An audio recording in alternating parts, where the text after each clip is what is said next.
biar pembukaan dulu. Oke, baik. Assalamualaikum warahmatullahi wabarakatuh. Dengan di sini dari kelompok 8 PWIB akan membawakan hasil diskusi dari kelompok kami, yaitu analisis studi kasus dengan topik konflik kepentingan dalam kelompok. Sebelum itu, kami akan memperkenalkan anggota dari kelompok 8 terlebih dahulu. Boleh di next slide. Oke, baik. Dengan anggota Laura Sri Kartini dengan NIM akhir 044, MSQ Putra Ramadan dengan NIM akhir 056, dengan saya sendiri yaitu Novi Industriawati dengan NIM akhir 064, dan Halimatus Sa'dia dengan NIM akhir 074. Boleh di next.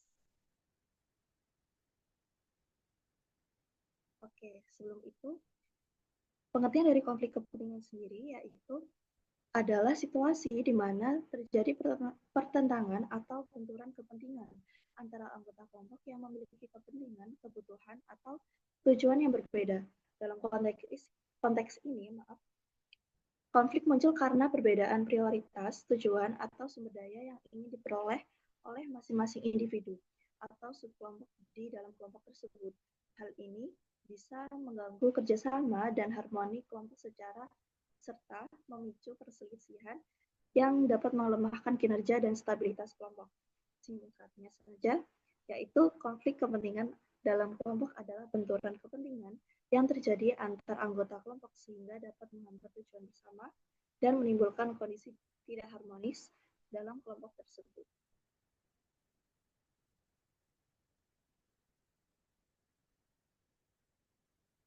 Oke, studi kasus yang kelompok kami ambil yaitu terdapat sebuah program posyandu remaja yang dimana telah diluncurkannya oleh puskesmas setempat. Jadi terdapat sebuah program posyandu remaja yang diluncurkan oleh puskesmas dengan tujuan meningkatkan kesehatan remaja terkait anemia, di mana kesehatan reproduksi juga edukasi gizi, di mana program ini juga melibatkan berbagai pihak, yaitu tenaga kesehatan puskesmas, kadin kesehatan desa, guru SMP, Karang Taruna, serta orang tua wali remaja. Namun, setelah berjalan 6 bulan sendiri, program ini menghadapi sejumlah kendala serius. Tingkat kehadiran remaja sangat rendah, materi edukasi tidak tersampaikan secara optimal, dan koordinasi antara semua pihak yang terlibat tidak berjalan dengan lancar, sehingga menghambat pencapaian tujuan program. Selanjutnya terdapat analisis studi kasus yang akan dijelaskan oleh rekan saya.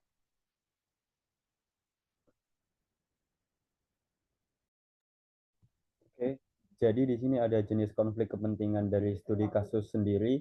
Jenis konflik yang dialami dari program posyandu remaja ini termasuk dalam konflik kepentingan fungsional dan peran. Konflik ini tuh muncul karena perbedaan prioritas dan tujuan antar tenaga kesehatan, kader desa, guru SMP, Karang Taruna, dan orang tua, sehingga koordinasi itu menjadi tidak efektif.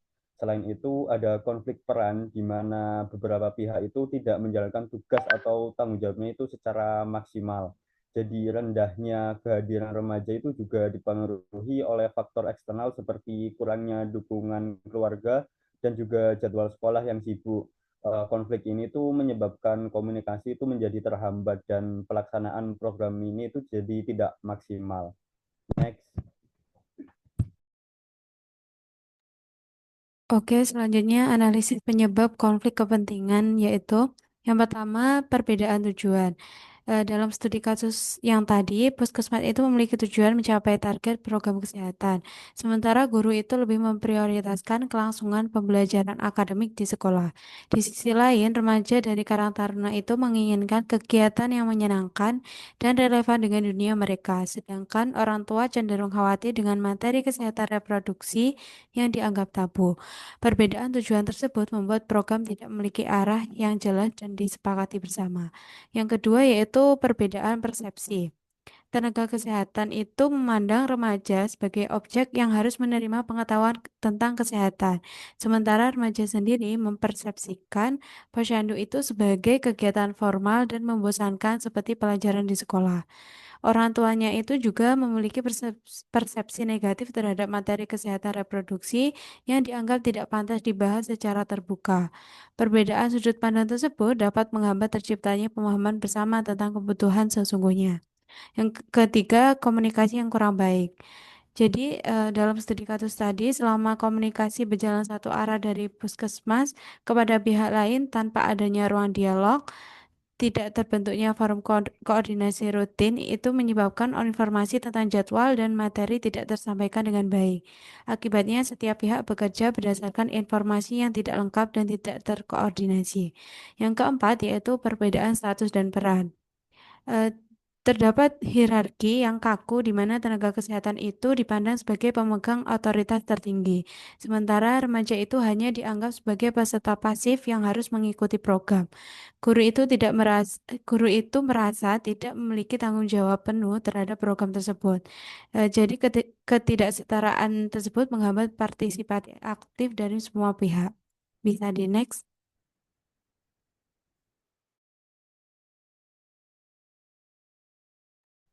Baik, selanjutnya ada dampak positif konflik kepentingan berdasarkan studi kasus yang kami ambil.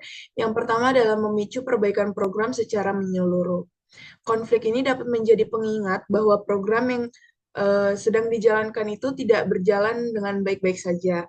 Rendahnya kehadiran dan koordinasi yang buruk memaksa semua pihak seperti puskesmas, kader, guru, dan sebagainya untuk kembali merevisi program, dan hal ini dapat memunculkan ide-ide baru yang pastinya dapat mengubah program tersebut menjadi lebih baik.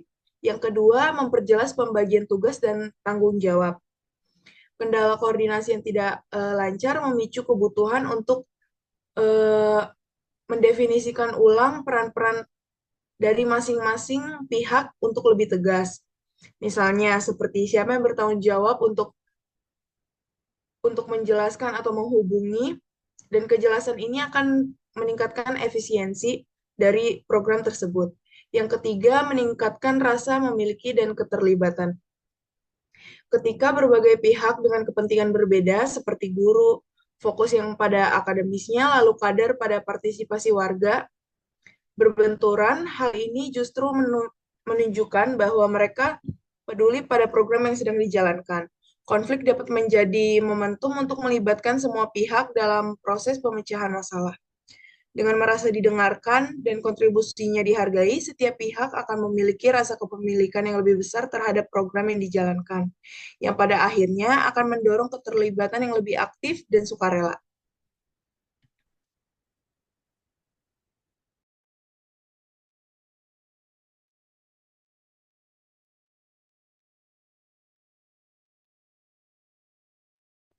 Yang selanjutnya ada dampak negatif konflik kepentingan dalam studi kasus. Yang pertama itu terjadinya gangguan komunikasi yang kurang efektif. Tampak dari tidak lancarnya koordinasi antar pihak, informasi tentang perkembangan program itu tidak mengalir dengan baik, sehingga masalah-masalah yang muncul itu tidak dapat diantisipasi dan ditangani secara bersama-sama. Ketidakefektifan komunikasi tersebut membuat program itu berjalan tanpa monitoring dan evaluasi yang memadai. Yang kedua, dapat menghambat kerjasama. Terlihat dari rendahnya tingkat kehadiran remaja dan tidak tersampaikannya materi edukasi secara optimal. Masing-masing pihak itu cenderung bekerja sendiri-sendiri tanpa sinergi yang baik. Puskesmas menjalankan program tanpa dukungan penuh dari sekolah dan orang tua, sementara remaja itu tidak merasa memiliki program tersebut sehingga enggan berpartisipasi aktif.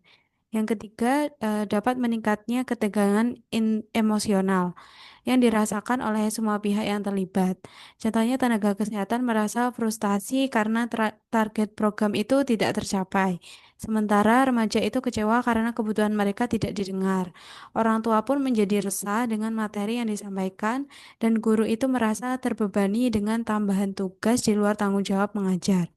Kondisi tersebut itu dapat menciptakan lingkungan yang tidak kondusif untuk kerjasama di masa depan. Bisa di next.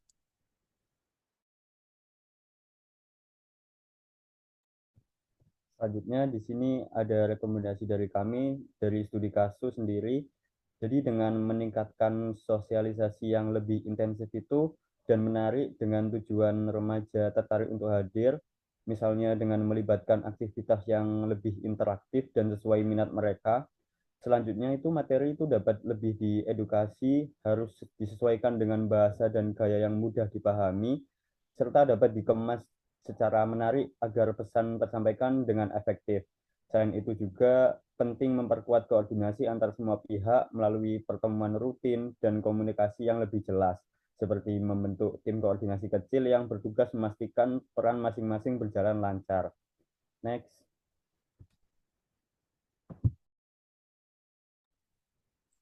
Kesimpulannya adalah konflik sosial adalah benturan akibat perbedaan kepentingan, nilai, atau norma dalam masyarakat. Konflik dapat diklasifikasikan berdasarkan intensitas yang terbuka ataupun tertutup, dan penyebabnya seperti ekonomi, budaya, politik, dan lainnya. Di balik dampak negatifnya, konflik juga memiliki sisi positif seperti mendorong perubahan sosial dan memperjelas peran masing-masing pihak. Penyelesaian konflik yang efektif memerlukan pendekatan partisipatif seperti negosiasi, mediasi, dan konsiliasi dengan melibatkan semua pemangku kepentingan. Penelitian berbasis solusi konflik berperan penting untuk memahami akar masalah program, mengembangkan inovasi, dan mempengaruhi kebijakan berkelanjutan guna menciptakan perdamaian melalui prinsip inklusivitas, kesetaraan, dan komunikasi efektif. Berikut merupakan referensi yang kami gunakan. Sekian presentasi dari kelompok 8 BWIB, kurang lebih mohon maaf, terima kasih.